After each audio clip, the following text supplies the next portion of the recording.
সন্ধান না জেনে দুধ দিলে তার দশা কেমন হবে গো? দেখুন সামান্য একটা দৃষ্টান্ত। হ্যাঁ, একটা মধ্য গঙ্গা দিয়ে, সুরধনী গঙ্গা দিয়ে একটা সোনার কলসি ভেসে যাচ্ছে। সোনার কলসিটি ভেসে যাচ্ছে। এখন সোনার কলসি দেখলে কার না লোভ হয় বলুন তো? সকলেরই তো লোভ হয়, তাই না মা? বহু মূল্যবান সোনার অনেক দাম। তা সোনার কলসিটি যখন সুরধনী গঙ্গার মাঝপথ দিয়ে ভেসে যাচ্ছে, তখন দুজন দাঁড়িয়ে আছে সুরধনী গঙ্গার পাড়ে।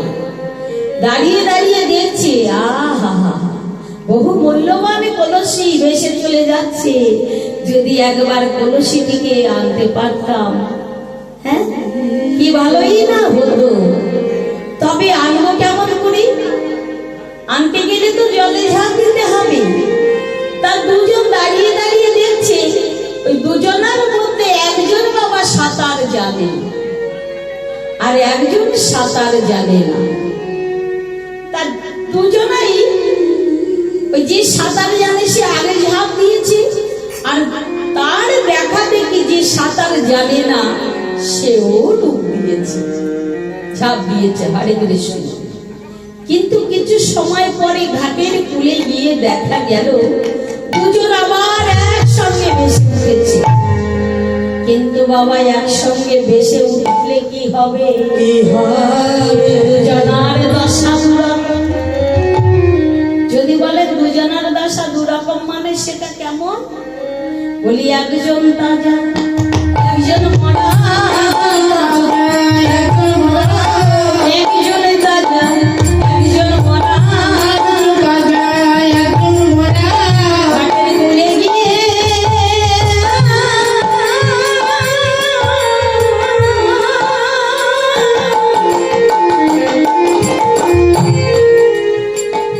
ঘাটের কূলে গিয়ে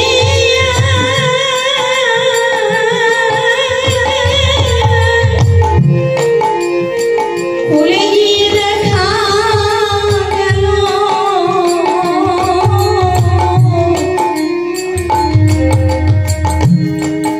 বলি একজন তাজা, একজন মরা।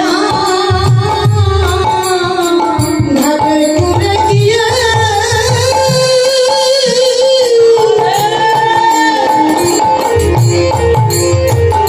কূলে গিয়ে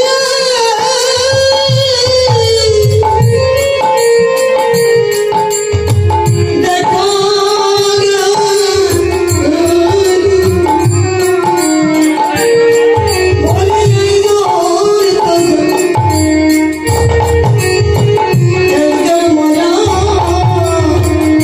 ঘাটের কূলে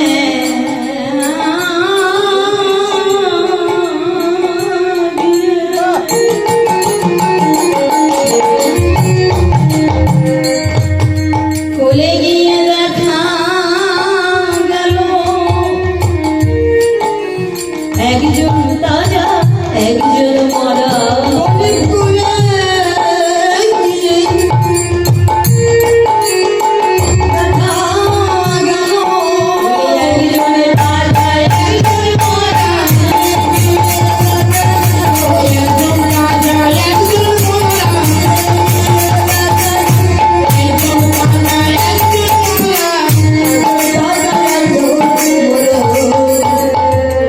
রাধে রাধে। তা বলি বাবা, কে তাজা আর কে মরা? যে নাকি সদ গুরুচরণ আশ্রয় করে, গুরুচরণে দেহ মন প্রাণী জীবনে যথা সর্বস্ব সঁপে দিয়ে গুরুচরণে জানাতে পারে, গুরুদেব একটিবার তোমার ওই চরণে আশ্রয় যেন তোমার ওই চরণ হতে আমায় বঞ্চিত করো না। যে যেন গুরু কৃপা লাভ করেছে, হ্যাঁ গুরু যাকে কৃপা করেছে, যাকে বাজবার মন্ত্র শিখিয়ে দিয়েছে, সে মরতে মরতেও সে বেঁচে ফিরে এসেছে।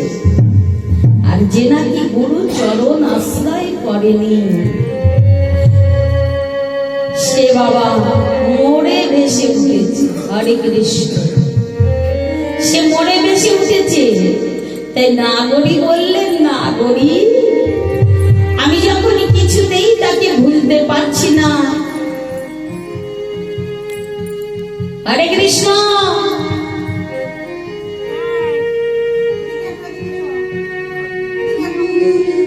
কিছুতেই তাকে যখন ভুলতে পারছি না, তাহলে আমার নিজের বলতে যাহা কিছু আছে যথা সর্বস্ব আমি গৌর পদে সঁপে দেব।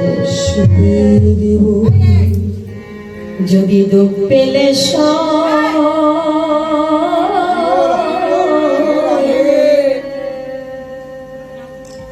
আমার গৌর মেলে,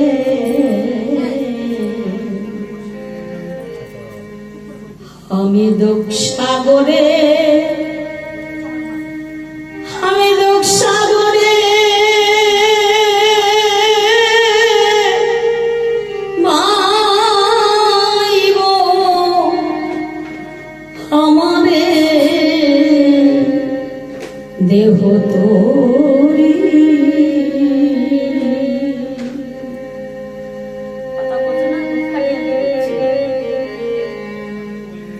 যদি দুঃখ পেলে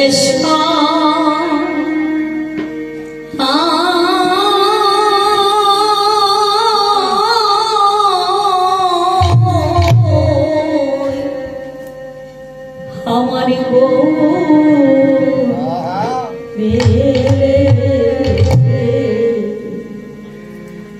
সখী আমি দুঃখ সাগরে, আমি দুঃখ সাগরে